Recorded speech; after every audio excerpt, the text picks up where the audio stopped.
العليم من الشيطان الرجيم بسم الله الرحمن الرحيم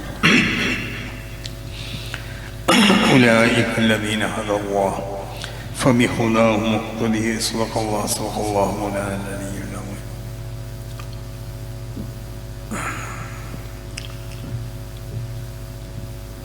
ബഹുമാനമുള്ള അധ്യക്ഷൻ,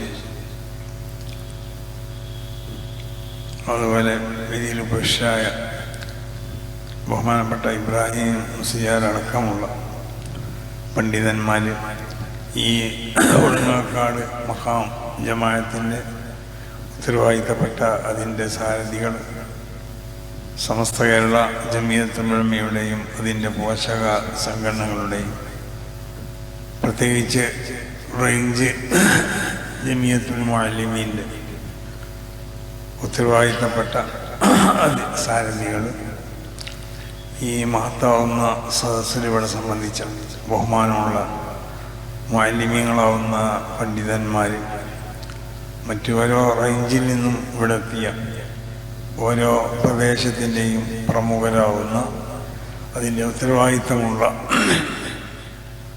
മദ്രസകൾക്കും മറ്റും നേതൃത്വം നൽകുന്ന ബഹുമാനമുള്ള വ്യക്തിത്വങ്ങൾ, ബഹുമാനമുള്ളവരെ, വളരെയധികം പ്രധാനമർഹിക്കുന്ന സമ്മേളനങ്ങളാണ് ഇതുപോലെ ഓരോ പ്രദേശത്തും റേഞ്ച് ജമിയത്തുൽ മുഅല്ലിമീൻ സംഘടിപ്പിക്കുന്ന സമ്മേളനങ്ങൾ. കാരണം സമസ്ത കേരള ജമിയത്തുൽ ഉലമയെ സംബന്ധിച്ചിടത്തോളം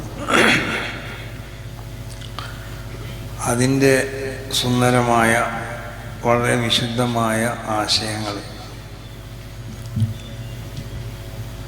ഏതെങ്കിലും നിലക്കുള്ള ഭൗതികമായ താല്പര്യങ്ങൾക്ക് വേണ്ടിയല്ലാതെ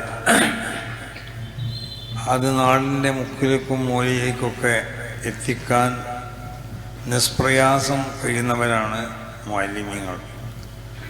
അത് അവർ നടത്തിക്കൊണ്ടിരിക്കുകയും ചെയ്യുന്നുണ്ട്. തുച്ഛമായ വേതനം, ആ വേതനത്തിൻ്റെ അടിസ്ഥാനത്തിൽ അവർ ജോലി ചെയ്യുമ്പോൾ തന്നെ നമുക്ക് മനസ്സിലാക്കാം അവർ ഇഖ്ലാസോട് കൂടി ജോലി ചെയ്യുന്നവരാണെന്ന്. കാരണം അവരും നമ്മളെ മാതിരിയുള്ള മനുഷ്യന്മാരാണ്. നമ്മളൊക്കെ ജോലി ചെയ്തിട്ടോ മറ്റോ പണം ഉണ്ടാക്കുന്നത് പോലെ പണം ഉണ്ടാക്കാനൊക്കെ സാധിക്കുന്നവരുമാണ് അവർ. പക്ഷെ അല്ലാഹു സുബ്ഹാനഹു വ തആല ഈ വിഭാഗത്തിന് അള്ളാഹുവിൻ്റെ വിശുദ്ധമാവുന്ന ദീൻ, ആ ദീനിൻ്റെ പ്രചരണത്തിന് വേണ്ടി അള്ളാഹു അവരെ നിശ്ചയിക്കുകയും അതനുസരിച്ച്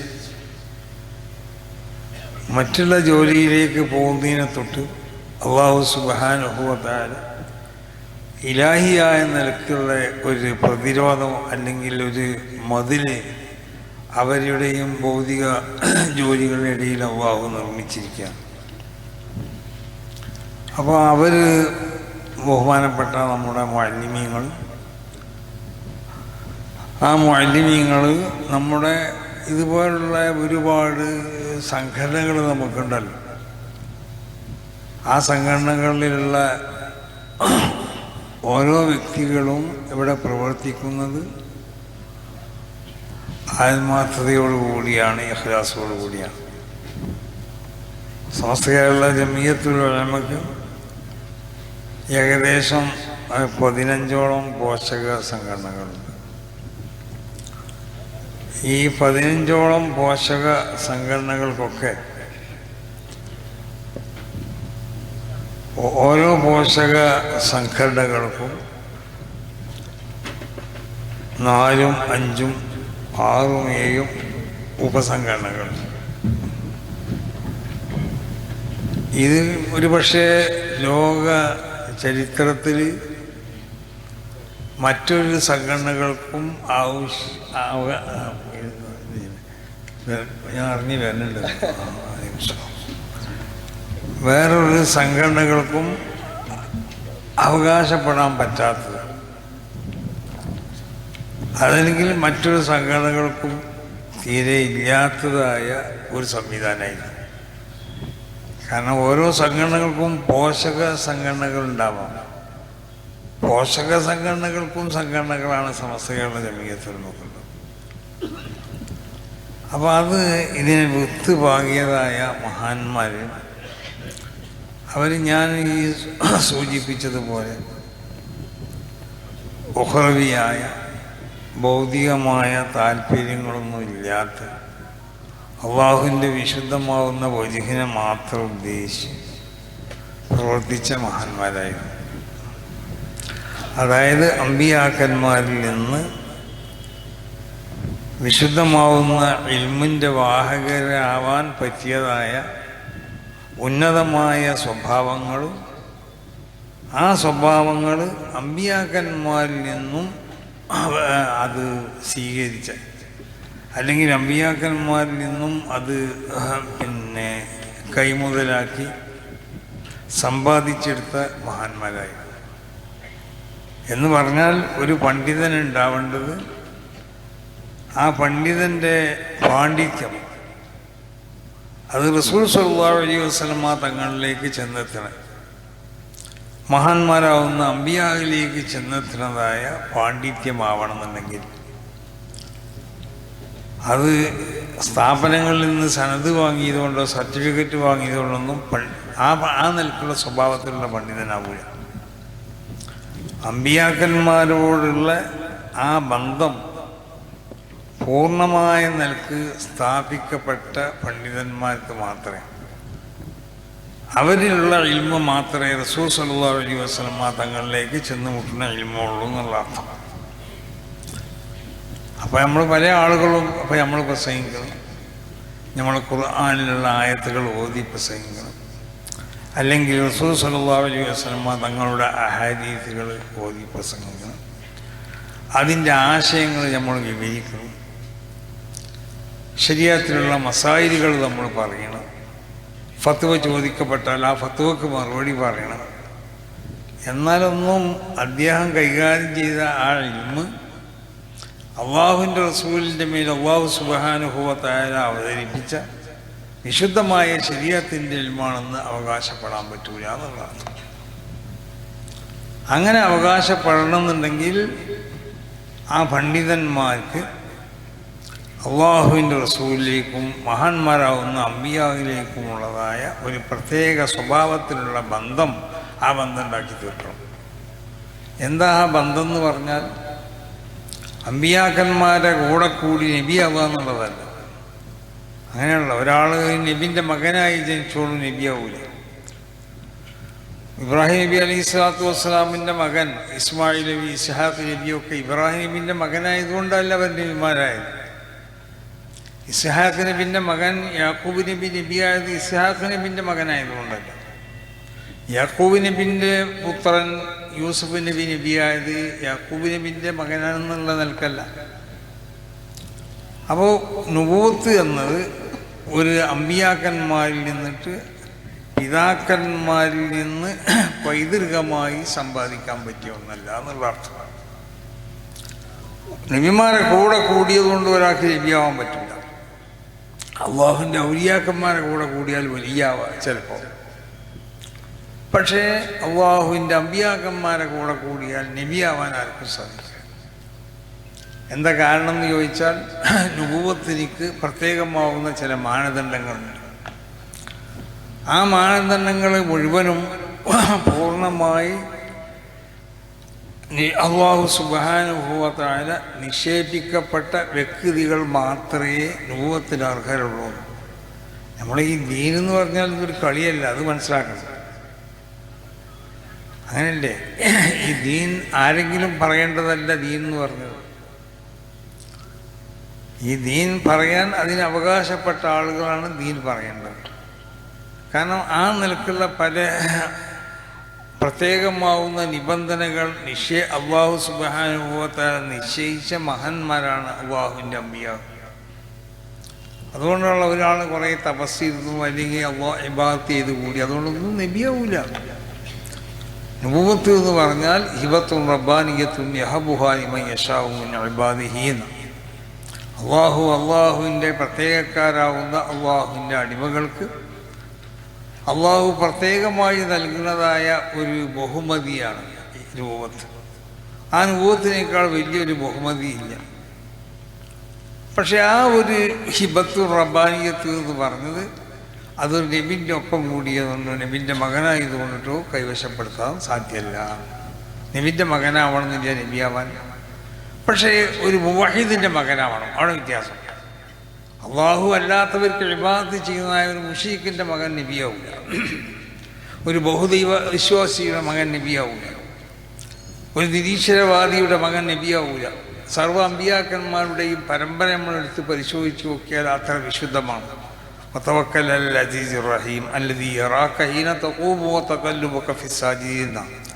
സുജൂദ് ചെയ്യുന്ന പിതാക്കന്മാർ, ആ പിതാക്കന്മാർക്കുള്ള മുതുവിൽ കൂടിയാണ് നബിയെ തങ്ങൾ മാറി മാറി വന്നത് എന്ന് പറഞ്ഞാൽ അതിൻ്റെ അർത്ഥം എന്താ? ആദം നബി അലൈഹി സ്വലാത്തു വസ്സലാം വരെയുള്ള നബിൻ്റെ പിതാക്കന്മാർ, ആ പിതാക്കന്മാരെ പരിശോധിച്ച് നോക്കിയാൽ അവിടെ അള്ളാഹു അല്ലാത്തവർക്ക് ഇബാദത്ത് ചെയ്തതോ അല്ലെങ്കിൽ തൗഹീദിൻ്റെ മേലുള്ളതല്ലാത്ത ഒരാളെ കാണാൻ സാധിക്കില്ല. അത് ഇബ്രാഹിം നബിൻ്റെ പിതാവും അങ്ങനെ തന്നെ. ഖുർആനിൽ പറയപ്പെട്ട ആസർ ഇബ്രാഹിം നബിൻ്റെ പിതാവല്ല, ഇബ്രാഹിം നബിൻ്റെ പിതൃ സഹോദരനാണ്. അപ്പോൾ അമ്പിയാക്കന്മാർക്ക് അള്ളാഹു സുബ്ഹാനഹു വ തആല ഒരുപാട് മാനദണ്ഡങ്ങൾ നിശ്ചയിച്ചിട്ടുണ്ട്. ആ മാനദണ്ഡങ്ങൾ നിശ്ചയിക്കപ്പെട്ട ആ സ്വഭാവത്തിലുള്ളവർ മാത്രമേ നബിയാവുള്ളൂ. അവരെ അള്ളാഹു നുബുവത്തിൽ തിരഞ്ഞെടുക്കും. അതാണ് അള്ളാഹു പ്രത്യേകമാവുന്ന ഇസ്തിഫാദ് ചെയ്യുക എന്ന് പറഞ്ഞാൽ. അങ്ങനത്തെ നബിമാരുടെ അനന്തരാവകാശികളാവണം പണ്ഡിതന്മാർ. ആ അനന്തരം എന്നുള്ളത് ഒരു വ്യക്തിയിൽ നിന്ന് ലഭിക്കപ്പെടണമെന്നുണ്ടെങ്കിൽ ഷറയിൽ പല കാരണങ്ങളുണ്ട്. ഇപ്പോൾ കുടുംബപരമായിട്ട് അനന്തരം ലഭിക്കപ്പെടും. നമ്മൾ ഒരാൾ മരിച്ചു പോയാൽ അയാൾ മുതൽ നമുക്ക് ലഭിക്കപ്പെടണമെന്നുണ്ടെങ്കിൽ അയാളായിട്ട് നമ്മൾക്കുണ്ടാവേണ്ട ചില ബന്ധങ്ങളുണ്ട്. ഷറ അംഗീകരിച്ച് ആ ബന്ധം ഉണ്ടെങ്കിലേ ലഭിക്കപ്പെടും. എന്നതുപോലെ നുബുവത്തിൻ്റെ അനന്തരാവകാശികളാവുന്ന ആളുകളിൽ നിന്ന് പണ്ഡിതന്മാരെ പറ്റി പറഞ്ഞാൽ അമ്പിയാക്കന്മാരുടെ അനന്തരാവകാശികളായി നബിയാവുക എന്നുള്ളതല്ല.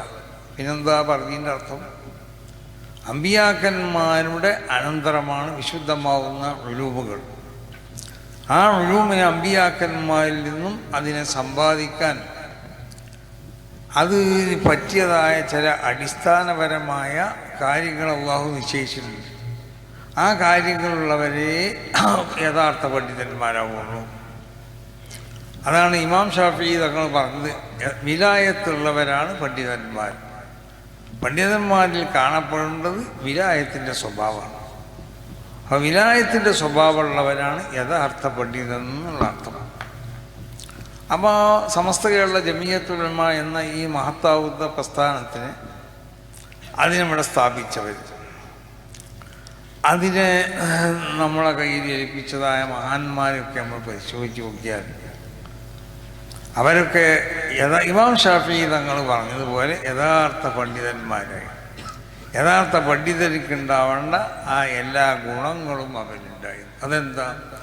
അമ്പിയാക്കന്മാരുടെ നുബുവത്തിൻ്റെ ബാത്തിനാവുന്ന വിലായത്ത്, ആ വിലായത്ത് മായുള്ള ബന്ധം, വിലായത്ത് അമ്പിയാക്കന്മാരിൽ നിന്നും സമ്പാദിച്ചെടുത്തവരാവണം പണ്ഡിതന്മാർ.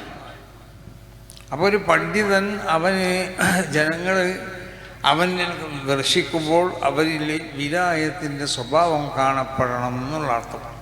എന്താ വിലായത്തിൻ്റെ സ്വഭാവം എന്ന് പറഞ്ഞാൽ? അവൻ്റെ സർവ്വ അവയവങ്ങളും ആ അവയവങ്ങളെ കൊണ്ട് ചെയ്യപ്പെടേണ്ട താഴ്ത്തുകൾ അവൻ ചെയ്യണം. അവൻ്റെ സർവ്വ അവയവങ്ങളും ആ അവയവങ്ങളെ കൊണ്ട് ചെയ്യാൻ പാടില്ലാത്ത സംഗതിയിൽ നിന്ന് അവൻ ഒഴിഞ്ഞിക്കുമാണ്. അല്ലാഹു നിരോധിച്ച, ഹറാമായി നിരോധിച്ച എല്ലാത്തിനും ഒഴിഞ്ഞു നിൽക്കണം. അപ്പം നാവുകൊണ്ട് ചില സംഗതികൾ പറയാൻ പറ്റില്ല. നാവുകൊണ്ട് ചില സംഗതികൾ പറയണമെന്ന് കൽപ്പനയുണ്ട്, ചിലത് പറയാൻ പാടില്ല. ചെവി കൊണ്ട് ചിലത് കേൾക്കണം, ചിലത് കേൾക്കാൻ പറ്റൂല. ശരീഅത്തിൻ്റെ സ്വഭാവം എന്താണെന്ന് ചോദിച്ചാൽ മനുഷ്യൻ്റെ സർവ്വ അവയവങ്ങളും ആ അവയവങ്ങൾക്കുള്ളതായ ആഗ്രഹങ്ങൾ സാധിപ്പിച്ചു കൊടുക്കണം എന്നാണ്. നമ്മളെ ഓരോ അവയവങ്ങൾക്കും ആ അവയവങ്ങളുടേതായ ചില ആവശ്യങ്ങളുണ്ടാവും, അത് സാധിപ്പിച്ചു കൊടുക്കണം എന്നാണ് പറയുന്നത്. അപ്പോൾ നമ്മളെ കയ്യിനിക്ക് ചില ആവശ്യങ്ങളുണ്ടാവും, വയറിനക്ക് ചില ആവശ്യങ്ങളുണ്ടാവും, നാവിനിക്ക് ചില ആവശ്യങ്ങളുണ്ടാവും, ചെവിക്ക് ചില ആവശ്യങ്ങളുണ്ടാവും, കാലിനിക്ക് ചില ആവശ്യങ്ങളുണ്ടാവും. ഇതൊക്കെ സാധിപ്പിച്ചു കൊടുക്കണം. അത് ശരീഅത്തിൻ്റെ കൽപ്പന അങ്ങനെയാണ്. അതാണ് ശരീഅത്ത് എന്ന് പറഞ്ഞാൽ. പക്ഷേ ശരീഅത്ത് അതിനൊരു അതിർവരമ്പുകൾ നിശ്ചയിച്ചു. നിന്റെ ഓരോ അവയവങ്ങൾക്കുള്ള ആഗ്രഹങ്ങൾ നീ സാധിപ്പിച്ചു കൊടുക്കണം. പക്ഷേ അത് ഞാൻ നിർണയിച്ചു തന്ന ആ മേഖലയിൽ മാത്രമേ ചെയ്യാൻ പാടുള്ളൂ. അള്ളാഹു നിർണയിച്ചു തന്ന മേഖലയിൽ മാത്രം. അള്ളാഹു നിർണയിച്ചു തന്ന മേഖലയിൽ നിന്ന് തെറ്റിപ്പോയാൽ അത് ചിലപ്പോൾ അത് ഹറാമായി, ചിലപ്പോൾ അത് കറാഹത്തായി. ഉദാഹരണമായിട്ട് ഭക്ഷണം അള്ളാഹു നിർണയിച്ചു തന്നൊരു മേഖലയുണ്ട്. ആ മേഖലയിൽ നിന്ന് പറഞ്ഞാൽ അത് മാത്രമേ ഭക്ഷിക്കാൻ പാടുള്ളൂ. പാനീയാണെങ്കിലും അങ്ങനെ തന്നെ അള്ളാഹു നിശ്ചയിച്ചു തന്നൊരു മേഖലയുണ്ട്. അതിൻ്റെ അപ്പുറമുള്ള വെള്ളം കുടിക്കാൻ പറ്റില്ല. ഇപ്പോൾ വെള്ളം തന്നെയല്ലേ കള്ളു എന്ന് പറഞ്ഞു, അത് കുടിച്ച് വാങ്ങാൻ പറ്റുമോ? പറ്റില്ല. വെള്ളം തന്നെയല്ലേ മൂത്രം, അത് കുടിക്കാൻ പറ്റുമോ? അവൻ നിരോധിക്കപ്പെട്ട പാനീയങ്ങളുണ്ടാവും. അത് ചിലത് ഹറാമായി അതിന് ആ പാനീയം കഴിക്കാന്ന് പറഞ്ഞു. ചിലത് കറാഹത്തായിരിക്കും, ചിലത് ഖിലാഫുൽ ഔലിയായിരിക്കും. ഇതൊക്കെ നിരോധിക്കപ്പെട്ടതാണ്. കുറ്റമില്ലെങ്കിൽ അത് നിരോധിക്കപ്പെട്ടതാണ് എല്ലാം.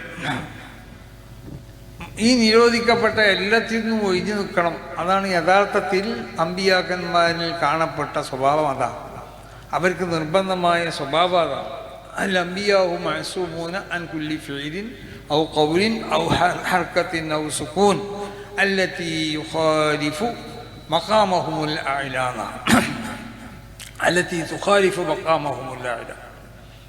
അമ്പിയാക്കന്മാർ അവരുടെ ഉന്നതമാവുന്ന ആ പദവിനോട് യോജിക്കാത്ത പ്രവർത്തനങ്ങൾ, അതിനോട് യോജിക്കാത്ത വാക്കുകൾ, അതിനോട് യോജിക്കാത്തതായ എന്തെങ്കിലും ചലനങ്ങളോ എന്തെങ്കിലും അടക്കങ്ങളോ ഒന്നും അമ്പിയാക്കന്മാരിൽ നിന്ന് ഉണ്ടാവാൻ പാടുള്ളതല്ല, ഉണ്ടാവുന്നതല്ല. എന്ന് പറഞ്ഞാൽ അള്ളാഹു നിരോധിച്ചത്, ഹറാമായി നിരോധിച്ചതും കറാഹത്തായി നിരോധിച്ചതും അള്ളാഹു ഖിലാഫുൽ ഔലിയായി നിരോധിച്ചതും അത് മാത്രമല്ല, പൊതുവെ അവർക്ക് അള്ളാഹു ശരീഅത്ത് അവതരിപ്പിക്കപ്പെടുന്നതിന് മുമ്പ് മുൻകഴിഞ്ഞതായ ശരീഅത്തിൽ മോശം നിരോധിക്കപ്പെട്ടതോ അല്ലെങ്കിൽ പൊതുസമൂഹം മോശമായി കാണുന്നതോ അങ്ങനത്തെ പ്രവൃത്തികളൊന്നും അമ്പിയാക്കന്മാരിൽ നിന്നുണ്ടാവില്ല. അതിനകത്ത് ഉണ്ടാവാൻ പാടുള്ളതല്ല. ഏതെങ്കിലും നബിൻ്റെയൊക്കെ അങ്ങനെ ഉണ്ടാവില്ല. ഉണ്ടായവൻ നബിയോട്ട് അല്ലായിരുന്നു. അതാണ് അമ്പിയാക്കന്മാരൊന്നും തെറ്റ് ചെയ്തിട്ടില്ലാതെ നമ്മൾ പറഞ്ഞതുകൊണ്ടാണ്. ഒന്നും തെറ്റ് ചെയ്തതെന്ന് ചില ആളുകൾ അത് അങ്ങനെ ധരിപ്പിക്കുന്നുണ്ട്. അപ്പം ആർക്കും എന്ത് ചെയ്തുവല്ലോ. ഇപ്പോൾ ഖുർആനിന് പല തഫാസിറുകളും പല പരിഭാഷകളും പലരും എഴുതി. ഓരോരുത്തർക്ക് തോന്നിയതൊക്കെ എഴുതാന്നുള്ളതാണ്. ഖുർആൻ്റെ തഫാസീർ അത് റസൂൽ സല്ലല്ലാഹു അലൈഹി വസല്ലമ തങ്ങളാണ് അത് പഠിപ്പിച്ചിട്ടുള്ളത്. അതായത് അതിന് നബി ചില അതിൻ്റെ മാനദണ്ഡങ്ങൾ നബി നിശ്ചയിച്ചിട്ടുണ്ട്. അതനുസരിച്ചാവണം ഖുർആൻ്റെ തഫാസീറുകൾ. അപ്പോൾ നബി സല്ലല്ലാഹു അലൈഹി വസല്ലമ തങ്ങളിലേക്ക് അള്ളാഹു വിശുദ്ധ ഖുർആനെ അവതരിപ്പിച്ചത് ലിതുബയ്യിന ലിന്നാസ്. നബിയാണ് അതിനെ വിശദീകരിച്ചു കൊടുക്കേണ്ടത്. അല്ലെങ്കിൽ നബിയുടെ വിശദീകരണത്തിൽ നിന്ന് നബിയിൽ നിന്ന് അത് മനസ്സിലാക്കിയ അതിൻ്റെ യഥാർത്ഥ സ്വഭാവത്തിൽ മനസ്സിലാക്കിയവർ. അല്ലെങ്കിൽ നബി സല്ലല്ലാഹു അലൈഹി വസല്ലമ തങ്ങൾ അതിനെ വിശദീകരിക്കാൻ വേണ്ടി നിർദ്ദേശിച്ചു കൊടുത്തതായ അത് വ്യംഗ്യമായിട്ടോ സൂചനപരമായിട്ടോ നബി അതിലേക്ക് വിശദീകരിച്ചു കൊടുത്ത കാര്യങ്ങളുണ്ടാവും. ആ അടിസ്ഥാനത്തിൽ മാത്രമേ ഖുർആനെ വ്യാഖ്യാനിക്കാൻ പറ്റൂ. അപ്പോൾ പലരും പരിഭാഷകൾ എഴുതി. നമ്മളൊക്കെ ഈ പരിഭാഷകളൊക്കെ വായിച്ച് നമ്മളെ മക്കളൊക്കെ വളരെയധികം പരാജയത്തിലേക്ക് പോകപ്പെടുന്ന ഒരു കാലഘട്ടമാണ്. അങ്ങനെയല്ലേ? ഇന്നലത്തെ ദിവസത്തിനേക്കാൾ മോശമായിരിക്കും ഇന്നത്തെ ദിവസം. ഇന്നലത്തെ അത്ര ഇൽമു ഇന്നുണ്ടാവില്ല എന്നുള്ളതാണ്. ഇൽമു ഇവിടെ ഇല്ലാതെയായി പോയി. അങ്ങനെ ഹിജ്റ 2220 ശേഷം ഇവിടെ വിശുദ്ധമാവുന്ന ഈ ശരീഅത്തിനെ പ്രചരിപ്പിക്കാൻ വേണ്ടി കളവ് മാത്രം പറഞ്ഞുകൊണ്ട് പ്രചരിപ്പിക്കുന്ന ആളുകളുണ്ടാവും. ആ കാലം വരെ കളവ് പറയുന്നവരുണ്ടാവില്ല എന്നത് ഈ കാര്യത്തിൽ. ഹിജ്റ 2220 വരെ. 220 ശേഷമാണ് ഈ കാണുന്ന സർവ്വമുത്തദീങ്ങളുടെയും അടിസ്ഥാന അവരുടെ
ആ റൂട്ടിൽ കൂടി മാത്രമേ സഞ്ചരിക്കാൻ പാടുള്ളൂ. അതല്ലാത്ത ഒരു നിലക്ക് നമ്മൾ ഇന്ന് അങ്ങോട്ടോ അങ്ങോട്ടോ തെറ്റിപ്പോയാൽ ശരിയായ റൂട്ടിൽ നിന്ന് നമ്മൾ പേച്ചു പോകും. സിറാത്തുൽ മുസ്തഖീം വിശുദ്ധ ഖുർആനിൽ വളരെ വ്യക്തമായി പറഞ്ഞു. സിറാത്തുൽ മുസ്തഖീം എന്താണ്? സിറാത്തല്ലദീന അൻഅംത അലൈഹിം. എന്താ സിറാത്തല്ലദീന അൻഅംത അലൈഹിം എന്ന് പറയാൻ കാരണം? മഹാന്മാരാവുന്ന മുഫസ്സിറുകൾ ഈ ആയത്തിനെ വ്യാഖ്യാനിച്ചുകൊണ്ട് പറഞ്ഞു, ഹുവ തഅ്കീദു വ തൻസീസു അലാ അന്ന തരീഖൽ മുസ്ലിമീൻ വൽ മശ്ഹൂദു അലൈഹി ബിൽ ഇസ്തിഖാമ. മുസ്ലിമീങ്ങൾ നടന്നു പോകുന്ന ഈ റൂട്ട്, മുസ്ലിമീങ്ങൾ എന്ന് പറഞ്ഞാൽ ഏത് മുസ്ലിമീങ്ങൾ? 3 or 4 നൂറ്റാണ്ടിലുള്ള മുസ്ലിമീങ്ങളെ പറ്റി റസൂൽ പറഞ്ഞു അവർ ഉത്തമമായ നൂറ്റാണ്ടുകാരാണ്. എന്തിനാ അവരെ ഉത്തമമായ നൂറ്റാണ്ടുകൾ എന്ന് പറയാൻ കാരണം? ആ കാലഘട്ടത്തിലുള്ളതായ അയിമ്മത്ത് മശായിഖന്മാർ അവർ മനസ്സിലാക്കിയതാണ് യഥാർത്ഥ ദീൻ എന്നുള്ള അർത്ഥം. അതുകൊണ്ടുള്ള മഹാനാവുന്ന ഇമാം മാലിക് തങ്ങൾ തന്നെ അവരെ മദ്ഹബിലുള്ള പ്രധാനപ്പെട്ട മസലകൾക്ക് ഇമാം മാലിക് തങ്ങൾ ലക്ഷ്യം പറഞ്ഞത് എന്താ? ഖുർആനിൽ അങ്ങനെ ഹദീസിൽ ഇങ്ങനെയെന്നല്ല മുമ്പിൽ പറഞ്ഞു. ഹക്കദാ റഅയ്തു അഹ്ലൽ മദീനത്തി യഫ്അലൂൻ. മദീനക്കാർ ഇങ്ങനെ ചെയ്യുന്നത് ഞാൻ കണ്ടു, മദീനക്കാർ അങ്ങനെ ചെയ്യുന്നത് കണ്ടു. ആരാ ഇമാം മാലിക് തങ്ങൾ? ലാ യുസ്തഫ്ത അഹദുൻ വ മാലികുൻ ഫിൽ മദീന. മാലിക് ഇമാം മദീനത്തുണ്ടെങ്കിൽ ഒരാളോട് ഫത്വ ചോദിക്കാൻ പാടില്ല, അവരോട് തന്നെ ചോദിക്കണം. ഇമാം ഷാഫി തങ്ങൾക്കുള്ള ഉസ്താദാണ് ഇമാം മാലിക് തങ്ങൾ. അങ്ങനത്തെ ഇമാം മാലിക് തങ്ങൾ അദ്ദേഹത്തിൻ്റെ ഏറ്റവും പ്രധാനപ്പെട്ട മദ്ഹബിനെ അടിസ്ഥാനമാക്കിക്കൊണ്ട് രചിച്ച ഗ്രന്ഥം, അതിലവർ രേഖപ്പെടുത്തുന്നത് അഖദാ റഅയ്തു അഹ്ലൽ മദീനത്തി യഫ്അലൂൻ. മദീനക്കാർ പല മസലകൾക്കും പല അവർ ലക്ഷ്യപ്പെടുന്നത് എങ്ങനെ? അപ്പോൾ ആ 3 നൂറ്റാണ്ടോ 4 നൂറ്റാണ്ടോ നബി സല്ലല്ലാഹു അലൈഹി വസല്ലം തങ്ങൾ നല്ല നൂറ്റാണ്ടായി വിശേഷിപ്പിച്ചത് ആ നൂറ്റാണ്ടിലുള്ളതായ മുസ്ലിമീങ്ങൾ അവർ തുടർന്നു പോകുന്ന ആ വഴിയിൽ കൂടി മാത്രം വരുന്ന മുസ്ലിമീങ്ങൾ. അതാണ് ഹുവ തഅ്കീദു വ തൻസീസു അലാ അന്ന തരീഖൽ മുസ്ലിമീൻ വൽ മശ്ഹൂദു അലൈഹി ബിൽ ഇസ്തിഖാമ. സിറാത്തുൽ മുസ്തഖീം എന്ന് ഖുർആനിൽ പറയാം. അതിൻ്റെ ശേഷം സിറാത്തല്ലദീന അൻഅംത അലൈഹിം എന്നതിനെ പറഞ്ഞു എന്ന് ചോദിച്ചാൽ അത് ഹുവ തഅ്കീദു ഒന്നും കൂടി ആവർത്തിച്ച് പറയുകയാണ്. വ തൻസീസു ഒന്ന് സ്പഷ്ടമാക്കി പറയുവാണ്. അലാ അന്ന തരീഖൽ മുസ്ലിമീൻ, മുസ്ലിം ലോകം നടന്നു പോരുന്ന സംഗതികൾ, അവരുടെ ആ വഴി, അവരുടെ ആചാരങ്ങൾ, അവർക്കുള്ളതായ അഖീദകൾ, അവർക്കുള്ള കർമ്മങ്ങൾ, ഇതൊക്കെ ഹുവൽ മശ്ഹൂദു അലൈഹി ബിൽ ഇസ്തിഖാമ, അതാണ് മുസ്തഖീമായ വഴി. ഇതുകൊണ്ടാണ് വിശുദ്ധ ഖുർആനിൽ തന്നെ ഉമയ്യത്തബിയ വൈറ സബീലിൽ മുഅ്മിനീൻ, മുഅ്മിനീങ്ങളെ വഴിയല്ലാത്ത വഴിയിലേക്ക് പോവുക. ആ മുഅ്മിനീങ്ങൾ, ആ നൂറ്റാണ്ടിൽ ജീവിച്ച മുഅ്മിനീങ്ങൾ, അവരെ വഴിയാണ് നമ്മൾ പിൻപറ്റി പോരുന്നത്. അതാണ് വിശുദ്ധമായ പാരമ്പര്യം എന്ന് പറയുന്നത്. അപ്പം ആ നിലക്കുള്ള വഴിക്ക് മാത്രം പോകണം. അതിൽ തെറ്റിപ്പോയാൽ നുസ്രുവല്ലിഹി മാത്തവല്ലാതെ ഒനുസ്രിഹി ജഹന്നം, പോക്ക് നരകത്തിലേക്കായിരിക്കും, യാതൊരു സംശയവും. അപ്പം അതുകൊണ്ടിട്ട് ഇൽമു ഇവിടെ ഇല്ലാതെയാവുമ്പോൾ പിന്നെ ഉണ്ടായിത്തീരുന്നത് എന്താണെന്ന് ചോദിച്ചാൽ ഇൽമില്ലാതെ ഫത്വ കൊടുക്കാത്തുണ്ട്. അപ്പം അങ്ങനെയുള്ള ഇപ്പോൾ ഫത്വൊക്കെ നെറ്റിൽ നോക്കി അടിച്ചു കൊടുക്കാം. നെറ്റിൽ എന്താ കണ്ടത് അതാണ് പറയണത്. നെറ്റ് പറയണത് ഇവൻ ശരിയാവില്ല, ചിലപ്പോൾ തെറ്റുപോകും. അങ്ങനെയാണ് നെറ്റിൽ ഏത് നോക്കിയാലും ചിലപ്പോൾ ശരിയാവും, ചിലപ്പോൾ ശരിയാവും. കൊടുത്തോ എങ്ങനെ കൊടുത്ത് അതേമാതിരിക്കേ കിട്ടുള്ളൂ. ഇപ്പം നമ്മുടെ ചരിത്രം നെറ്റിലുള്ളത് ഇവൻ ശരിയായിക്കോളുന്നില്ല, നിൻ്റെ ചരിത്രം നെറ്റ് കൊടുത്താൽ ഉള്ളത് ഇവൻ ശരിയായിക്കോളുന്നില്ല. ഓരോരോ നെറ്റിൽ കൊടുക്കുന്ന ആരാണോ അതിൽ അത് ചെയ്യണത് അവൻ്റെ താല്പര്യം അനുസരിച്ചായിരിക്കും അതിലുണ്ടാവാന്ന്. ഇതാണ് വാസ്തവ്യ ഇൽമില്ലാതെ ഇപ്പോൾ നമ്മൾ എത്ര മനുഷ്യൻ പിന്നെ എന്താണ് AI എന്നൊക്കെ പറഞ്ഞ ബുദ്ധി എന്നൊക്കെ പറഞ്ഞിട്ടുണ്ടല്ലോ. ഇതൊന്നും ഒരു സംഭവമല്ല. അതൊക്കെ റസൂലുള്ളാഹിന്റെ കാലത്തുണ്ടായതല്ലേ. ഇപ്പോൾ റസൂലുള്ളാഹിക്ക് മരങ്ങൾ സലാം ചൊല്ലി, കല്ല് സലാം ചൊല്ലി എന്നൊക്കെ പറഞ്ഞാൽ കല്ലിലേക്ക് അതിൻ്റെ ആപ്പിട്ട് കൊടുക്കുകയാണ്. എന്താണ് സലാം എന്നുള്ളത്? അത് അങ്ങോട്ട് ഇട്ട് കൊടുത്താൽ മരങ്ങോട്ട് സലാം ചെല്ലും, അസ്സലാമു അലൈക്കും എന്ന് പറയും, അല്ലെങ്കിൽ അസ്സലാമു അലൈക യാ നബി അല്ലാഹ് എന്ന് പറയും. ഇതൊരു പുതിയ സംഭവമൊന്നുമല്ല. നമ്മളിങ്ങനത്തൊക്കെ വലിയ എന്തോ ഒരു അത്ഭുതങ്ങളാണ്. ആകാശത്ത് കൂടി നമ്മൾ പറന്നു പോകണം, അത് വലിയ സംഭവമായിട്ട്. ബഹിരാകാശത്ത് കൂടി പോകണം. റസൂൽ ബഹിരാകാശത്ത് കൂടി സഞ്ചരിച്ചില്ലേ? റസൂലുള്ള ബഹിരാകാശ ഇതൊക്കെ ആദം നബിക്ക് പഠിപ്പിച്ചു കൊടുത്ത ടെക്നോളജിയാണ് ഇതൊക്കെ. അത് ആദം നബിൻ്റെ മക്കളാവുന്ന അമ്പിയാവും ഔലിയാവും ഒക്കെ ഇലാഹിയാവുന്ന ടെക്നോളജി ഉപയോഗിച്ചു. അപ്പോൾ അവർക്ക് ദൂരത്തുള്ള ആരോടും സംസാരിക്കാൻ ഈ ഫോണിൻ്റെ ആവശ്യമില്ലായിരുന്നു. പക്ഷെ അവരെടുത്തൊരു മാധ്യമമുണ്ട്. മുജാഹിദീൻ ജമാഅത്തുകാർ മനസ്സിലാക്കിയതുപോലല്ല. അവരെടുത്ത് നമ്മൾ പറയണത് മാധ്യമത്തോടു കൂടി ആരും അറിയുള്ളൂ എന്നാണ് പറഞ്ഞതൊക്കെ. അത് അമ്പിയാക്കന്മാരറിയണമെങ്കിലും മാധ്യമം വേണം, നമ്മളറിയണമെങ്കിലും മാധ്യമം വേണം. അമ്പിയാക്കന്മാരറിയണത് എങ്ങനെയെന്ന് ചോദിച്ചാൽ ഇലാഹിയായ മാധ്യമങ്ങളായിരിക്കും അവരുപയോഗിക്കാതെ. അത് ഇലാഹിയായ ഇപ്പോൾ ഈ തെങ്ങ് കണ്ടാൽ ഈ തെങ്ങുമ്പോൾ അള്ളാഹു സുബ്ഹാനഹു വ തആല എഴുതിയൊരു എഴുത്തുണ്ട്, അറിയോ? അള്ളാഹുവിൻ്റെ ലൗഹിൽ ഈ തെങ്ങിനെ പറ്റി അവിടെ രേഖപ്പെടുത്തപ്പെട്ടിട്ടുണ്ട്, അറിയോ? ഇവിടെ ഈ സ്ഥലത്തുള്ള ഈ 2 തെങ്ങുകളെ പറ്റിയല്ല, ഇവിടെയുള്ള ഓരോ തെങ്ങിനെ പറ്റി മരത്തിനെ പറ്റിയും ഒരു ഭരണകൂടമാകുമ്പോൾ ആ ഭരണകൂടത്തിൻ്റെ കീഴിൽ അല്ലെങ്കിൽ അതിൻ്റെ രജിസ്റ്ററിൽ ആ രാജ്യത്തുള്ള ഓരോ വിഷയങ്ങളെ സംബന്ധിച്ചും രേഖപ്പെടുത്തിയിട്ടുണ്ടാവും. ഇവിടെ എത്ര പുഴയുണ്ട്, ഇവിടെ എത്ര കടലുണ്ട് ഈ ലോകത്ത്, അതിനോട് ബന്ധപ്പെട്ട ഓരോ ഭരണകൂടത്തിനടുത്ത് അതിൻ്റെ കണക്കുണ്ടാവും. നമ്മളുള്ള ഈ തെങ്ങുകളെ കണക്കൊന്നും ചിലപ്പോൾ ഉണ്ടായിക്കോളുന്നില്ല. അള്ളാഹുവിൻ്റെ ആ ലോഹിൽ അതിൻ്റെ കണക്ക് വരെയുണ്ട്. അത് ആ ലോഹിലേക്ക് നോക്കിയിട്ട് അതിൻ്റെ കണക്ക് പറയാം അമ്പിയാക്കന്മാർക്ക് കഴിയും എന്ന് പറഞ്ഞാൽ അവരിത് എപ്പോഴും പറഞ്ഞെടുക്കണ പണിയെന്നല്ല ഈ പറയണത്. അവർക്ക് അങ്ങനത്തെ കാര്യങ്ങൾ അവർക്ക് മനസ്സിലാക്കാൻ കഴിയും. കാരണം ആദം നബിക്ക് അല്ലാഹു സുബ്ഹാനഹു വ തആല ഈ ലോകത്ത് ഖിയാമത്ത് നാൾ വരെ ഉണ്ടാവുന്ന എല്ലാ ടെക്നോളജിനെ പറ്റിയുള്ള വിവരം കൊടുത്തിട്ടുണ്ട്. വിശുദ്ധ ഖുർആനല്ലേ, വഅല്ലമ ആദമൽ അസ്മാഅ കുല്ലഹ എല്ലാം പഠിപ്പിച്ചു കൊടുത്തു. അത് ആദം നബിൻ്റെ മക്കൾ 2 നിലക്ക് ഉപയോഗിച്ചു. ശാസ്ത്രജ്ഞന്മാർ അവർ ഭൗതികമാവുന്ന അതിൻ്റെ മാധ്യമങ്ങളാണ് അവരുപയോഗിച്ചത്. അള്ളാഹുവിൻ്റെ അമ്പിയാവ് ഔലിയാവ് ഉപയോഗിച്ചത് അവർ ഈമാനെ വികസിപ്പിച്ചെടുത്തു. അപ്പം ഈമാനെ വികസിപ്പിച്ചെടുത്താൽ അങ്ങനത്തെ സംഗതികളൊക്കെ ചെയ്യാൻ കഴിയും. അപ്പം യഥാർത്ഥൊരു പണ്ഡിതൻ ഉണ്ടാവേണ്ടത് എന്താണെന്ന് ചോദിച്ചാൽ അമ്പിയാക്കന്മാരിലുള്ള ആ ഉയർന്ന സ്വഭാവ ഗുണങ്ങൾ അവരിലുണ്ടാവണം. അത് പൂർണ്ണമായി ഉണ്ടാക്കാൻ നമുക്ക് കഴിയില്ല. മനുഷ്യന്മാർ, സാധാരണ മനുഷ്യന്മാർ കഴിയണത്ര ഉണ്ടാക്കണം. അപ്പം ഇത് ഒരളവോളം ഏറെക്കുറെ അത് ശ്രദ്ധിക്കണവരാണ് മാലിന്യങ്ങൾ എന്ന് അവരിഞ്ഞ് ശ്രദ്ധിക്കും വേണമെന്ന് എനിക്ക് നിങ്ങളോട് പറയാനുള്ളത്. മാലിന്യങ്ങൾ നിങ്ങൾ വിശുദ്ധമാവുന്ന ഇൽമിൻ്റെ വാഹകരാണ്. ആ ഇൽമു റസൂൽ സ്വല്ലല്ലാഹു അലൈഹി വസല്ലമ തങ്ങളിലേക്ക് എത്തുന്ന ഇൽമാവണമെന്നുണ്ടെങ്കിൽ നബി സല്ലല്ലാഹു അലൈഹി വസല്ലമ തങ്ങളിലുള്ള ആ ഉയർന്ന ഗുണങ്ങൾ മുഴുവൻ നമുക്കുണ്ടാക്കാൻ കഴിയില്ല. ഓരോ നിമിഷവും അള്ളാഹുവിൻ്റെ തിരുവഹദറത്തിലാണെന്നുള്ള ബോധത്തോടു കൂടി നമുക്ക് ജീവിക്കാൻ കഴിയൂല. ഒരു സാധാരണ മനുഷ്യനിക്കത് കഴിയൂല. നേരെ മറിച്ച് അമ്പിയാക്കന്മാരെ സംബന്ധിച്ചിടത്തോളം അങ്ങനെ ജീവിക്കണം, അത് നിർബന്ധമാണ്. ഓരോ നിമിഷത്തിലും അള്ളാഹുവിൻ്റെ തിരുവഹദറത്തിലാണെന്നുള്ള ബോധത്തോടു കൂടി അല്ലാത്ത ഒരവസ്ഥ ഒരു നബിക്കുണ്ടാവാൻ പാടുള്ളതല്ല. അതുകൊണ്ടല്ലേ ഞങ്ങളെ കൽബ് ഉറങ്ങൂല എന്ന് റസൂൽ പറഞ്ഞില്ലേ. കൽബ് ഉറങ്ങൂല എന്ന് പറഞ്ഞാൽ കണ്ണിങ്ങനെ ചിന്തിയാൽ തന്നെ ഒരു ഉറങ്ങുന്ന ഒരാൾക്ക് കിട്ടേണ്ട സുഖം ഞങ്ങൾക്ക് കിട്ടും, ഒരു മനുഷ്യൻ എന്നുള്ളതിന്. ഞങ്ങളെ കൽബ് ഉറങ്ങാൻ പാടില്ല. ഞങ്ങളെ കൽബ് എപ്പോഴും ഹദറത്തുൽ ഖുദ്സുമായിട്ട് ആലമുൽ മലക്കൂത്തുമായിട്ട് ബന്ധപ്പെട്ടുകൊണ്ട് നിൽക്കുകയാണെന്ന്. ഒരാൾ നബിയായി തീർന്നാൽ അദ്ദേഹത്തിൻ്റെ കൽബിലേക്ക് ഒരു പ്രത്യേക കണക്ഷൻ ഉണ്ടാവും അള്ളാഹുവിൻ്റെ തിരുവഹദറത്തുമായിട്ട്. അത് നമ്മൾ സാധാരണക്കാർക്ക് ഉണ്ടാക്കാൻ കഴിയൂല. പക്ഷെ അള്ളാഹുവിൻ്റെ ഔലിയാക്കന്മാർക്ക് അത് ഉണ്ടാക്കാം. പക്ഷെ ആ ഒരു അവസ്ഥയിലെത്താൻ നമുക്കൊന്നും കഴിയൂല. അപ്പം നമ്മളെ നാവ് കഴിയണത്ര ശ്രദ്ധിക്കാം.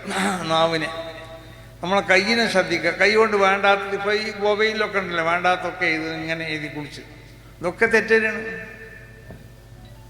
നമ്മളതിന് പല ന്യായീകരണങ്ങൾ കണ്ടെത്തിയിട്ടുണ്ടാവും. പക്ഷെ അതൊക്കെ തെറ്റ് തന്നെയാണ്, യാതൊരു സംശയമില്ല. ചിലത് ഹറാമാവും, ചിലത് കറാത്താവും, ചിലത് ഖിലാഫുലൗലിയാവും. നമ്മളെ ഹൃദയത്തിൽ നിന്ന് മോശമായ സ്വഭാവങ്ങളെ ദൂരീകരിക്കാതെ നമ്മൾ ശ്രമിക്കണം. നമ്മളൊരു അണുമണി തൂക്കം കിബിർ നമ്മളെ ഹൃദയത്തിൽ വന്നു കഴിഞ്ഞാൽ, നമ്മളെ കൽബിൽ വന്നു കഴിഞ്ഞാൽ ഈമാനോടെ വളരില്ലടോ, അത് ഉറപ്പാണ്. ഈമാൻ ഇല്ല എന്നല്ല പറയണത്, ഈമാൻ വളരാൻ പറ്റൂല അവിടെ അങ്ങനത്തെ ഒരു ഹൃദയത്തിൽ. അങ്ങനെ ഉണ്ടല്ലോ ആ ഉസ്താദാന്ന് ഓരോരുത്തർക്കും നമ്മൾ വലുതായി തോന്നാം. ആ ഒരു സ്വഭാവം നമ്മൾക്ക് ഉണ്ടായിക്കഴിഞ്ഞാൽ നമ്മൾ ഈമാനോടെ വളരില്ല. എപ്പോഴും നമ്മൾ വിനയമുള്ളവരാവണം.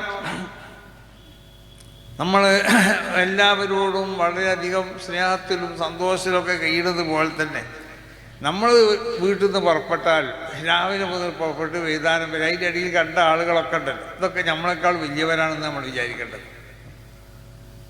ആരെ കണ്ടാലും ഓ നമ്മളെക്കാൾ വലിയവരാണെന്ന് വിചാരിക്കണം, ഞാൻ ഓനേക്കാൾ വലുതായി എന്ന് ഞാൻ വിചാരിക്കാൻ പാടില്ല. അതാണ് ഒരു മോമിൻ്റെ ക്വാളിറ്റി എന്ന് പറഞ്ഞത്. ഇങ്ങനെയൊക്കെ ജീവിക്കാൻ നമുക്ക് കഴിയൂല. നമ്മളിങ്ങനത്തെ ഇതുപോലത്തെ പല ഭൗതികമാവുന്നതായ പിശാചുകളുടെ ശല്യമുള്ള ഒരു ഒരു ലോകത്താണ് നമ്മൾ ജീവിക്കുന്നത്. അപ്പോൾ ശൈത്താനിയാവുന്നതായ ഒരുപാട് പിന്നെ സമ്മർദ്ദങ്ങൾ നമ്മളിൽ വന്നു പോകും. അതിന് തടുക്കാൻ ആവശ്യമാവുന്ന സംഗതികളാണ് ദിക്റുകൾ. ഇതൊന്നും നമ്മൾ വേണ്ട പരിക്ക് ദിക്റുകളിലുമില്ല. നമുക്കപ്പോൾ അതിനൊന്നും ഒഴിവില്ലല്ലോ, ദിക്റല്ലാണ്ടും ഇതിനൊന്നും. അപ്പോൾ ഇങ്ങനെ നമ്മൾ ജീവിച്ചു പോയാൽ പല പ്രയാസങ്ങൾക്കും പല പരീക്ഷകൾക്കൊക്കെ നേരിടേണ്ടി വരും. നമ്മൾ മുസ്ലിങ്ങളെ എല്ലാ സ്ഥലത്തും നമ്മളെ പിന്നെ ഉപദ്രവിക്കപ്പെടുന്നു, അല്ലെങ്കിൽ നമ്മളെ പിന്നെ അപമാനിക്കപ്പെടുന്നു. നമ്മളിവിടെ വർദ്ധിച്ചു വന്നാൽ ഇപ്പം ഇന്ന സ്വഭാവങ്ങൾ ഉണ്ടാവും. ചിലർ പറയല്ലോ മുസ്ലിങ്ങൾ അധികമായാലും ഇവിടെ ഇങ്ങനത്തെ തന്നെ പ്രശ്നങ്ങളുണ്ടാവും എന്നൊക്കെ. നിൽക്കുന്ന പല ആക്ഷേപങ്ങൾക്കും നമ്മൾ വിധേയരാകും. കാരണം യഥാർത്ഥ ദീൻ നമ്മൾ ലാ യബ്ഖാ ഫിൽ ഇസ്ലാം ഇല്ല ഇസ്മുഹു എന്ന് റസൂൽ പറഞ്ഞു. ഇസ്ലാം എന്നുള്ള പേര് കേൾക്കാമെന്നാണ് പറയുന്നത്. കുറേ കഴിയുമ്പോൾ ഇസ്ലാം എന്ന് പറഞ്ഞത് എന്ന് പറഞ്ഞാൽ ഇസ്ലാം എന്ന് പറഞ്ഞൊരു മതം ഇവിടെ ഉണ്ടായിരുന്നു, അത് മാത്രമേ കേൾക്കാൻ പറ്റൂ. എന്താണ് ഈ മതം, ഈ മതത്തിൻ്റെ അനുയായികൾ ആരാണ്, അത് ഇവിടെ ഉണ്ടോ നോക്കിയാൽ തിരഞ്ഞു നോക്കിയാൽ കാണാൻ കഴിയില്ല. അതാ പറഞ്ഞതിൻ്റെ അർത്ഥം. അത് വലാഫിൽ ഖുർആനില്ല റസ്മുഹു. ആ കാലപ്പോടെത്തി ഖുർആനിൽ അതിൻ്റെ എഴുത്ത് മാത്രമേ വാക്യമുള്ളൂ. എന്നങ്ങനെയല്ലേ? ഇന്ന് ഖുർആൻ ഓതുന്ന ആളുകളില്ലല്ലോ. പഴയ കാലത്തൊക്കെ നമ്മൾ പുരയിൽ നമ്മൾ ഓതും, നമ്മളെ മക്കളെ കൊണ്ട് ഓതിപ്പിക്കും, പെരയിലുള്ള ഉമ്മാർ ഓതും, കുട്ടികളെ കൊണ്ട് ഓതിപ്പിക്കും, മരുമക്കളെ കൊണ്ട് ഓതിപ്പിക്കും. എന്നാൽ അങ്ങനത്തെ സംഭവം ഏതെങ്കിലും വീട്ടിലുണ്ടാവും, ചുരുക്കം ചില വീടുകളിലുണ്ടാവും. സുബൈ വാങ്ങ് കൊടുക്കണതിന് മുമ്പ് എണീക്കണ ഏതെങ്കിലും വീടുകളുണ്ടോ? ഈ സുബൈ വാങ്ങ് കൊടുത്തതിൻ്റെ ശേഷം തന്നെ കളാണതിന് മുമ്പ് കഴിച്ചിട്ടുണ്ടാവും. അപ്പം ആരോ പറഞ്ഞു ഈ കുട്ടികളൊക്കെ പഠിച്ചാൽ പറഞ്ഞയച്ചപ്പോൾ മുമ്പൊക്കെ സുബൈക്ക് എൻ്റെ ഒപ്പം പള്ളിക്ക് പോന്നി, പഠിച്ചാൽ പറഞ്ഞയച്ചപ്പോൾ കളാണതിന് മുമ്പ് കഴിച്ചാൽ പോലെയെന്നപ്പോൾ കുട്ടികൾ പറയണത്. അപ്പോൾ അതുകൊണ്ട് സൂര്യ ഉച്ചതിന് മുമ്പ് എണീച്ചിക്കാണ്ടാണ് ചക്കനൊക്കെ നിൽക്കിച്ചിരുന്നതാണ്. അല്ല, അവിടേക്ക് എത്തി. കാരണം പഠിപ്പ് കൂടുന്നിടത്തോളം അങ്ങനെയുള്ളോ മസാല നല്ലോ മനസ്സിലാവുമല്ലോ. മുമ്പ് നമ്മൾ ചെറുപ്പത്തിൽ നിസ്കാരത്തിൽ തിരിഞ്ഞൊക്കെ കറാത്താന്ന് പഠിച്ചു, അത് ഹറാമാണ്.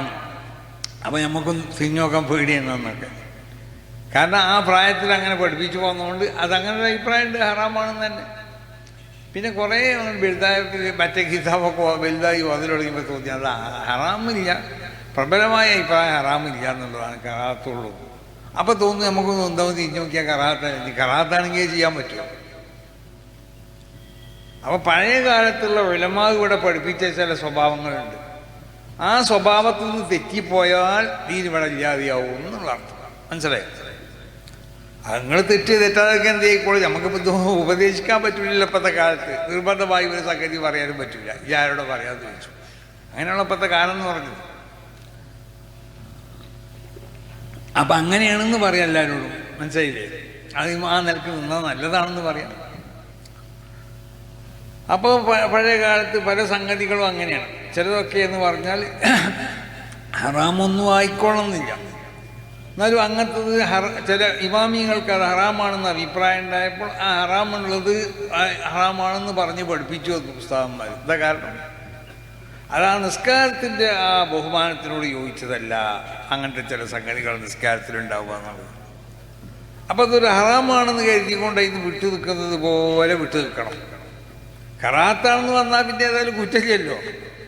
ഇനിയിപ്പോൾ കറാത്താണെങ്കിൽ തന്നെ ആദ്യമേ നിത്യമായി കൊണ്ടൊരു കറാത്ത് ചെയ്തു പോകുന്നതല്ല അതിൻ്റെ ഹുക്കുമ എന്താ? അപ്പം ഇതിൽ നിന്നൊക്കെ കാക്കാൻ ഒന്നുണ്ടാക്കുമ്പോൾ ചില സ്വഭാവങ്ങൾ നമ്മൾക്ക് ഒരു വട്ടം കഴിക്കാലും പോരെ. മുഖം ഒരു വട്ടം കഴിക്കാലും മതിയല്ലോ. എന്നാൽ അത് 3 വട്ടം തന്നെ കഴുകി വാപ്പാനുമ്മാരൊക്കെ പണ്ട് ചെറുപ്പത്തിൽ പഠിപ്പിച്ചത്. 3 വട്ടം കഴുകിയിട്ടില്ലെങ്കിൽ ഉമ്മാൻ്റെക്കും വാപ്പാൻ്റെക്കും ഒക്കെ ചിലപ്പോൾ അടിയിട്ട് കുട്ടികൾക്ക്. അപ്പം അതെന്തുകൊണ്ടാണ്? അതതിൻ്റെ പൂർണ്ണമായ രൂപം അങ്ങനെ. ആ സുന്നത്തുകളൊക്കെ ചെയ്തുകൊണ്ടാവണം ഒരു വിഭാഗത്തിലേക്ക് നീ മുന്നിട്ട് വരുമ്പോൾ ചെയ്യേണ്ടത്. അങ്ങനെയാണ്. ആദ്യമേ നിസ്കാരത്തിൽ ഇപ്പോൾ സൂറത്ത് ഓതുന്നുണ്ട്, ഫാത്തിഹ മാത്രം ഓതിയപ്പോലെ. സൂറത്ത് ഓതി സുന്നത്തല്ലേ ഉള്ളൂ. ഒന്നാമത്തെ 2ാമത്തെ റക്കായത്തിൽ ഈ സൂറത്ത് ഓതിയില്ല നിൽക്കുക, എന്നാൽ കുഴപ്പം വല്ലതുണ്ട്? ഒരു കുഴപ്പമില്ല. ഇപ്പം ഈ ഹത്തയ്യാത്ത തന്നെ നമ്മൾ ആ ഓതിന് അത്രയൊന്നും ഓതേണ്ട ആവശ്യമില്ലല്ലോ. അങ്ങനെയല്ല, ഇബാദത്തിലേക്ക് അതിൻ്റെതായ ചില പ്രത്യേക രൂപങ്ങളുണ്ട്. ഇത് പ്രത്യേകമായി ശ്രദ്ധിക്കപ്പെടേണ്ട ചില സംഗതികൾ. ഇത് ശ്രദ്ധിച്ചുകൊണ്ട് ചെയ്യാൻ വേണ്ടിയിട്ടാണ് പഴയ ആളുകളൊക്കെ, പഴയ ഉസ്താദന്മാരൊക്കെ നമുക്ക് ശീലിപ്പിച്ചു തന്നു ചില സ്വഭാവങ്ങൾ. അപ്പം ആ നിലക്കാണ് ദീൻ നമ്മൾ മനസ്സിലാക്കേണ്ടത്. മഹാന്മാരിൽ നിന്ന് ദീൻ നമ്മൾ മനസ്സിലാക്കണം. ആരേക്കെന്തെങ്കിലും അല്ല ദീനിനെ മനസ്സിലാക്കേണ്ടത്. വിവരമില്ലാത്തവരാകുമ്പോൾ അവൻ വിവരമില്ലാത്ത ചെയ്യും, അതനുസരിച്ച് നമ്മളും ചെയ്യും. അത് പറ്റൂല. വിവരമുള്ളവരിൽ നിന്ന് ദീൻ നമ്മൾ മനസ്സിലാക്കണം. അതുകൊണ്ടാണ് ഈ ദീൻ എന്ന് പറഞ്ഞത് ഇൽമ് ദീനാണ് എന്ന് പറയാൻ കാരണം. ഇൽമ് അത് ദീനാണ്. അതുകൊണ്ട് നീ ശ്രദ്ധിക്കണം, ഈ ദീനിനെ ആരിൽ നിന്നാണ് നീ മനസ്സിലാക്കേണ്ടത്. അത് മനസ്സിലാക്കാൻ പറ്റിയവരിൽ നിന്നാവണം നീ ദീനിനെ മനസ്സിലാക്കേണ്ടത്. പഴയ കാലത്തൊക്കെ അങ്ങനെയാണ്. വലിയ മഹാന്മാരാവുന്ന ഉസ്താദന്മാരായിരിക്കും പള്ളിയിൽ മുദരിസായിട്ടോ ഹത്തീബായിട്ടോ ഒക്കെ വന്നിട്ടുള്ളത്. ആ ഉസ്താദിൻ്റെ സ്വഭാവങ്ങളായിരിക്കും ജനങ്ങളിലേക്ക് പകരുന്നത്. ഉസ്താദ് എങ്ങനെ നിസ്കരിച്ചായിരുന്നു, ഉസ്താദ് നിസ്കരിക്കുമ്പോൾ എങ്ങനെ 2 കാല് വെച്ചു, കാലിപ്പോൾ എങ്ങനെ വെച്ചുകൂടെ, നിന്നാൽ മതിയല്ലോ. അതിപ്പോൾ കുറേ അങ്ങോട്ടും ഇങ്ങോട്ടും നീട്ടി വെച്ചതൊക്കെ കുഴപ്പമൊന്നുമില്ല, നിന്നൊന്നും അറിയില്ലേ. കാലിപ്പോൾ അങ്ങനെ കുറേ വിടുത്തി വെച്ചു, ഇങ്ങോട്ട് കൂട്ടി ഇങ്ങനെ പഴയ നിരക്കുള്ള നിൽക്കണം എന്നല്ലേ പറഞ്ഞിട്ടുള്ളൂ. പക്ഷേ ആ നിൽക്കണ എനിക്കൊരു മര്യാദ ഉണ്ട്. 2 കാലിനിടയിലുള്ള വിടവ് ഇത്ര ഉണ്ടാവണം. ആ വിടവ് ശ്രദ്ധിച്ചിട്ട് ഇന്ന് പഴയ കാലത്തുള്ള ആ ഉലമാ നിന്നത്. അപ്പം അത് നോക്കിയിട്ടാണ് ജനങ്ങൾ പഠിച്ചത്. അതാണ് ദീൻ പഠിക്കേണ്ടത്, അങ്ങനെയാണെന്ന് പറഞ്ഞത്. ആരെങ്കിലും അല്ല ദീനിനെ പഠിക്കേണ്ടത്. ദീൻ പഠിക്കാൻ പറ്റിയതായ ആളുകളിൽ നിന്ന് ദീനിനെ പഠിക്കണം. പഴയ കാലത്തുള്ള ഉലമാ അവരുടെ ജീവിതത്തിൽ നമ്മൾ പോന്നു കൊടുത്തു കഴിഞ്ഞാൽ ഒരു ദുആ സുന്നത്തുണ്ട്. അവർ അത് ദുആ ചെയ്യും. അത് ചോദിച്ചു പഠിച്ചിട്ടോ അല്ലെങ്കിൽ എന്താണ് ഈ ദുആ എന്നൊക്കെ പഴമക്കാരായ ആളുകൾ ഉസ്താദന്മാരോട് ചോദിച്ച് അവരുടെ ജീവിതത്തിൽ, അവരതിപ്പോൾ നമ്മളമാർക്ക് കോളേജിൽ പോയി തഹസീലായതൊന്നുമല്ലല്ലോ. ഇത്രമാത്രം കോളേജുകളിൽ പഠിച്ച ആളുകളൊന്നും അന്നത്തെ കാലത്തില്ല. പക്ഷെ അവരൊക്കെ ശുദ്ധന്മാരായി. പഴയ കാലത്ത് മദ്രസ പഠിപ്പിച്ച മല്ലാക്കന്മാർ, അവർ അള്ളാഹുവിൻ്റെ ഔലിയാക്കന്മാരായി. അവരിൽ നിന്ന് പഠിച്ചാൽ അതിൻ്റെതായ ഒരു പ്രത്യേക ഗുണങ്ങളുണ്ടായി. കാരണം എന്തുകൊണ്ട് അവർ ഞാൻ ഈ പറഞ്ഞ ക്വാളിറ്റിയുള്ള ആളുകളെ ഇന്നുണ്ട്. അപ്പം അതുകൊണ്ട് നമ്മളെ മുഅല്ലിമീങ്ങൾ ശ്രദ്ധിക്കേണ്ട കാര്യം, അവർ വിശുദ്ധമാവുന്നതായ ഈ ഇൽമ്, ആ ഇൽമിൻ്റെ വാഹകരാണ് നിങ്ങൾ. വിശുദ്ധമാവുന്ന സമസ്ത കേരള ജമിയത്തുൽ ഉലമ എന്ന ഈ മഹത്താവുന്ന പ്രസ്ഥാനത്തിൻ്റെ പോഷക സംഘടനയിൽപ്പെട്ട ഒരു പോഷക സംഘടനയുമായി കൊണ്ട് പ്രത്യേകം ബന്ധപ്പെട്ട് പ്രവർത്തിക്കുന്നവരാണ് നിങ്ങൾ. അപ്പം നിങ്ങൾ ഈ നന്മകളുടെ സ്വഭാവങ്ങൾ നിങ്ങളിൽ ഉണ്ട്. അത് ഒന്നും കൂടി അത് ശ്രദ്ധിച്ചുകൊണ്ട് ആ സ്വഭാവങ്ങൾ ഉണ്ടാക്കാൻ വേണ്ടി നിങ്ങൾ ശ്രമിക്കണം. കാരണം നിങ്ങളെ പ്രവൃത്തികളായിരിക്കും നിങ്ങൾ പഠിപ്പിക്കുന്നതായ കുട്ടികൾ കണ്ടുപിടിക്കണം. അല്ലെങ്കിൽ നിങ്ങൾ പഠിപ്പിച്ചു കൊടുക്കണ ഇൽമിനിക്ക് അതിൻ്റേതായ ഗുണം ഉണ്ടാവണമെന്നുണ്ടെങ്കിൽ നിങ്ങളിൽ ആ സ്വഭാവം, ആ നല്ലതായ മഹമൂദത്താവുന്ന സ്വഭാവങ്ങൾ നിങ്ങളിൽ ഉണ്ടാവണം. ഈ ദീനിനോടുള്ള സ്നേഹവും ബഹുമാനമൊക്കെയാണ് ഈ ഇരിക്കുന്നതായ ഓരോ മഹല്ലത്തിലുള്ള ആളുകളെ ഇവിടെ എത്തിച്ചതും. മഹല്ലത്തിലുള്ളതായ നമുക്കൊക്കെ, നമ്മൾ ദീനി ദഅവത്തിരിക്കണം, നമുക്കൊക്കെ ഭക്ഷണം തരുന്നത്, നല്ല ഭക്ഷണം തരണം. ഇവരെ കഴിവിൻ്റെ പരമാവധി അവർ ശമ്പളം തരണം. നമുക്കൊക്കെ വലിയ ബഹുമാനവും ആദരവൊക്കെ ഈ സമൂഹത്തിൽ ഇവരുണ്ടാക്കി തരുന്നത്. എന്താ കാരണം? നമ്മൾ വിശുദ്ധമാവുന്ന ഈ ഇൽമിൻ്റെ വാഹകരാണ്, വിശുദ്ധമാവുന്ന ദീനിൻ്റെ സംരക്ഷകരാണ്. അപ്പം ഇലാഹിയായ നിലക്ക് നമ്മൾക്ക് അല്ലാഹു സുബ്ഹാനഹു വ തആലയുടെ ഭാഗത്തിൽ നിന്ന് പല സഹായങ്ങളും വന്നുകൊണ്ടേയിരിക്കും. പക്ഷേ നമ്മളെ നിയ്യത്ത് നന്നാവണം. ഒന്ന്, ഇഖ്ലാസോടുകൂടി നമുക്ക് താല്പര്യങ്ങൾ. മഹാനാവുന്ന ശൈഖുൽ മശായിഖ് ഖുത്ബുൽ അഖ്താബ് മുഹ്യിദ്ദീൻ അബ്ദുൽ ഖാദിർ ജീലാനി തങ്ങൾ പറഞ്ഞതുപോലെ ഉത്റുക്കി ദുനിയാ മിൻ ഖൽബിക, ഹൃദയത്തിൽ നിന്ന് ദുനിയാവിനെ ഒഴിവാക്കുക. ദുനിയാവ് വേണ്ടാന്നല്ല ഈ പറഞ്ഞതിൻ്റെ അർത്ഥം. ഹൃദയമായിട്ടുള്ള ദുനിയാവിനോടുള്ള ബന്ധം ഉണ്ടാവാൻ പാടില്ല. അങ്ങനെ ഉണ്ടായിക്കഴിഞ്ഞാൽ നിന്റെ ഇബാദത്തിനൊക്കെ അത് തടസ്സമായി.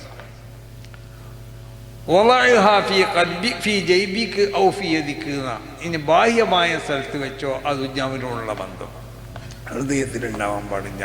അതുകൊണ്ട് നമുക്ക് കാറ് വേണ്ടാന്നോ വീട് വേണ്ടാന്നൊന്നല്ല ഈ പറഞ്ഞതിൻ്റെ അർത്ഥം.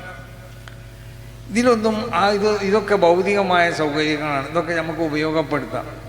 പക്ഷെ ഇത് ഉപയോഗപ്പെടുത്താനാവരുത് നമ്മളിവിടെ ജീവിക്കണമെന്ന് വരാൻ പാടില്ല. നമ്മൾ അല്ലാഹുവിൻ്റെ വിശുദ്ധമാവുന്ന ഈ ദീനനുസരിച്ചുള്ളതായ അമലാണ് നമ്മൾ ചെയ്യേണ്ടത്. ആ ദീനിൻ്റെ ദഅവത്താണ് നമ്മൾ ചെയ്യേണ്ടത്. ആ ദീനിൻ്റെ സംരക്ഷണത്തിന് വേണ്ടിയുള്ള പ്രവർത്തനമാണ് നമ്മൾ ചെയ്യേണ്ടത്. ഇതൊക്കെ നമ്മൾ ചെയ്യണം. ഇതൊക്കെ ചെയ്തതോടുകൂടി അതിനാവശ്യമാവുന്ന സൗകര്യങ്ങളൊക്കെ നമുക്ക് ഉണ്ടാവണം. ആ സൗകര്യങ്ങൾ ഉണ്ടാക്കാൻ വേണ്ടി ആവരുതി നമ്മളെ പ്രവർത്തനം. അത് വന്നു കഴിഞ്ഞാൽ നമ്മളെ പ്രവർത്തനം കൊണ്ടൊരു കാര്യമുണ്ടായി.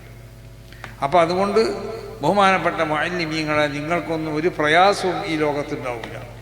നിങ്ങളെ എല്ലാ മേഖലയിലും അല്ലാഹു സുബ്ഹാനഹു വ തആല നിങ്ങളെ സഹായിക്കും. ഏതെങ്കിലും വീടില്ലാത്ത മുഅല്ലിം വേണുണ്ടോ? ഒരു മുതലാളിൻ്റെ മകൻ വീട് വെക്കുന്നതിന് ചിലപ്പോൾ മുഅല്ലിമീങ്ങൾ വീട് വെക്കും. ഞാൻ കുറേ കഴിഞ്ഞാണ് വീട് വെച്ചത്. ഇപ്പോൾ ഒരു 10-30 കൊല്ലമായിട്ടുള്ളൂ. നമ്മളെ ഈശ്വരന്മാരൊക്കെ നമ്മളെ ഉമ്മേനെ കുഴിയിരിക്കാൻ കൂടെ. അപ്പോൾ ഞാൻ പറയും, ഇഞ്ചൊക്കെ പേര വെച്ചോളൂ, നമുക്കിപ്പോൾ ഇപ്പോഴും പേരായിട്ടില്ല എന്ന് പറയും അന്ന്. കാരണം ഓരോ മഹല്ലത്തിൽ നിൽക്കുന്ന ആളുകൾക്ക് അങ്ങനത്തെ സൗകര്യങ്ങളൊക്കെ ജനങ്ങൾ ചെയ്തു കൊടുക്കും. നമുക്കൊരു അപമാനമില്ലാത്ത നിലക്ക് നമ്മളെ ഈശ്വരന്മാരൊക്കെ നമ്മളെ ഉമ്മേനെ കുറേ വീടുണ്ടാക്കി നമ്മളൊക്കെ പെരികൂടിലും കൊണ്ടുപോകുമ്പോൾ പറയും, ഇഞ്ചൊക്കെ വീട് വെച്ചു, നമ്മളെ ഉമ്മാൻ്റെ വീട് കുടിക്കലിന് വന്നു, നമുക്കൊന്നും ഇപ്പോഴും വീടായിട്ടില്ല. അപ്പോൾ ഇവിടെ വീടില്ലാത്തൊരു മുഅല്ലിമും ഒരു മുദരിസൊന്നും ഉണ്ടാവില്ല. അവർ സാമ്പത്തികമായി, പക്ഷേ വലിയ വീട് നമുക്ക് വേണ്ടല്ലോ. അപ്പോൾ അത് വേറൊരു വലിയ വാങ്ങിയിട്ടുള്ള പൈസ അനുസരിച്ച് വീടുണ്ടാക്കിയത് കണ്ടിട്ട് അതേമാതിരി വീട് കടം വാങ്ങി ഉണ്ടാക്കാൻ വേണ്ടി നമ്മൾ വേണ്ട. നമുക്ക് താമസിക്കാൻ ഒരു വീട് വേണം, അത്യാവശ്യം സൗകര്യമൊക്കെ വേണം, അതുണ്ടായാൽ മതി. അതിൽ മറ്റുള്ള സൗകര്യങ്ങളൊക്കെ ഇപ്പം ഞാൻ നാളെ കുറേ ഇപ്പോൾ ഇങ്ങനെ മദ്രസ ഉദ്ഘാടനം ചെയ്യുന്നൊരു പണിയാണ്. പലയിടത്തും മദ്രസ മദ്രസൊക്കെ ആയിട്ടൊക്കെ ആക്കാണ്.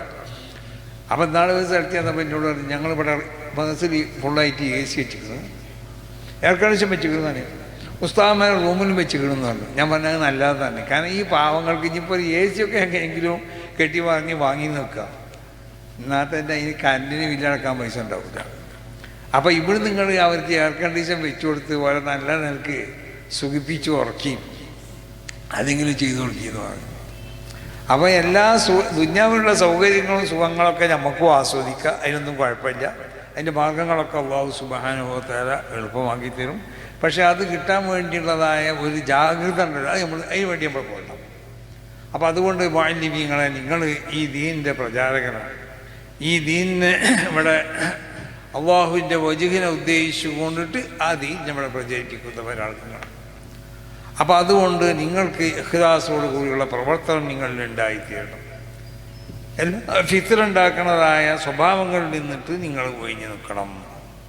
സമസ്ത കേരള ജമിയത്തുൽ ഉലമ എന്ന ഈ മഹത്താവുന്ന ഈ പ്രസ്ഥാനം, ഇതിൻ്റെ പിന്നിൽ നിന്നും കൊണ്ട് ഈ പ്രസ്ഥാനത്തിന് വേണ്ടി നിങ്ങൾ പ്രവർത്തിക്കാൻ നിങ്ങൾ തയ്യാറാവണം.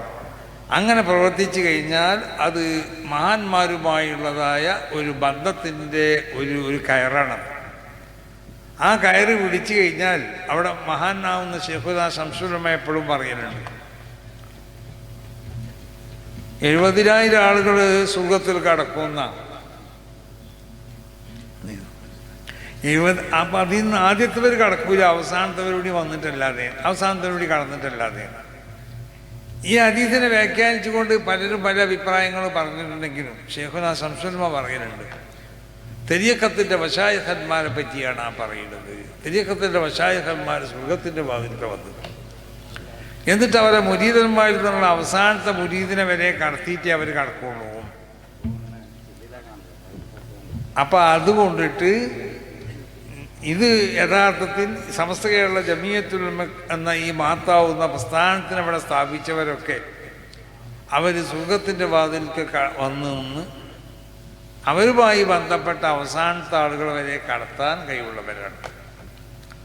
അപ്പോൾ അതുകൊണ്ട് നമ്മുടെ ലക്ഷ്യം എന്ന് പറഞ്ഞാൽ ഈ ദുനിയാവിൽ കുറച്ച് കാലം താമസിക്കുക എന്നുള്ളതല്ല, ഇവിടുത്തെ സുഖ സൗകര്യങ്ങൾ ആസ്വദിക്കുക എന്നുള്ളതല്ല. ഇത് ആസ്വദിക്കേണ്ട എന്നല്ല പറഞ്ഞത്, മരണം എന്നുള്ളത് ഉറപ്പാണ്, അത് ഉറപ്പായിട്ട് ഉണ്ടാവും, യാതൊരു സംശയമില്ല. അപ്പോൾ അതുകൊണ്ട് മരണത്തിന് വേണ്ടി ഓരോരുത്തർ തയ്യാറെടുക്കുക. ആ പരലോക ജീവിതത്തിലേക്ക് ആവശ്യമാവുന്നതായ അതിൻ്റെ ആവശ്യ വസ്തുക്കളുണ്ടല്ലോ, അതിന് ശേഖരിക്കാം. അപ്പോൾ ഈ ദുനിയാവിൽ നമ്മൾ ജീവിക്കുമ്പോൾ തന്നെ ദുനിയാവുന്ന കാര്യങ്ങളൊക്കെ നിർവഹിക്കപ്പെടുമ്പോഴും നമ്മളെ സമയത്ത് നിന്നുള്ളതായ ഒരു വലിയ സമയം അതിന് വേണ്ടി ഉപയോഗപ്പെടുത്തും.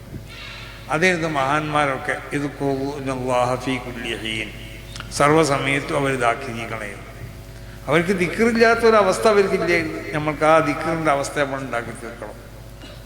അങ്ങനെ ദിക്റ് ചൊല്ലി ഹൃദയത്തിനെ വിശുദ്ധമാക്കി, ഹൃദയത്തിൽ നിന്ന് മോശമായ സ്വഭാവങ്ങളെ ഒഴിവാക്കി മഹാന്മാരാവുന്ന മശായിഖന്മാർ ചെയ്യുന്നത് പോലെ ശൈഖുക ഹുവല്ലദീ അഖ്റജക മിൻ സിജ്നിൽ ലവാന, തടിൻ്റെ ഇച്ഛയിൽ നിന്ന് നിനക്ക് മോചനം നൽകാൻ അവർക്ക് കഴിയണം. ഒമാസാല യജ്ലൂമിർ ആ കൽബിക്ക് നിന്റെ കൽബിയാവുന്ന ആ കണ്ണാടിയെ കടഞ്ഞ് ശുദ്ധീകരിച്ച് യതജല്ലാഫീഹി അൻവാർ റബ്ബിക്ക് റബ്ബിൻ്റെ പ്രഭകൾ അവിടെ ഒഴുകിയെത്തണം.